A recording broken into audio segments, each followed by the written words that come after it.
दल को समर्थन में मैले मुख्यमंत्री को पदभार को शपथ ग्रहण करे।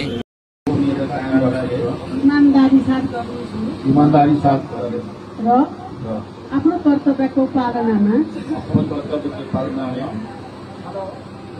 पालनाको सिलसिलामा आफूलाई जानकारीमा आएको प्रचलित कानून बमोजिम गोप्य राख्नुपर्ने कुरा म पदमा बहाल रहँदा वा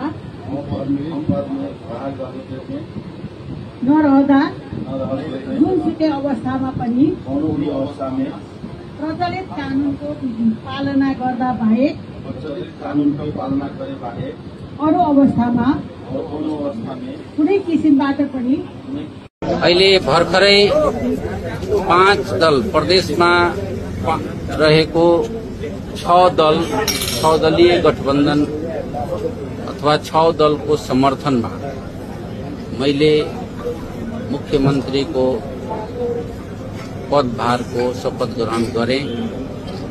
सबभन्दा पहले ती 6 दल का जनता समाजवादी पार्टी, जनमत पार्टी, माओवादी केन्द्र, लोकतांत्रिक समाजवादी पार्टी र नेकपा समाजवादी, त्यसपछि नागरिक एकीकृत समाजवादी नेकपा एस भन्छौं, सरदेव माधव नेपालजीले नेतृत्व गरेको पार्टी, त्यसपछि तपाईको नागरिक उन्मुक्ति पार्टी को समर्थन में आज एउटा मध्य प्रदेश में विगत केही दिनदेखि लगभग एउटा अन्यलता को अवस्था थियो सरकार को संदर्भ में।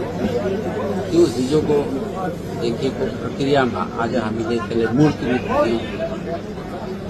सानो आकारको भए पनि आज एउटा मन्त्रीमण्डल भएको छ। सबलाई म धन्यवाद दिन्छु।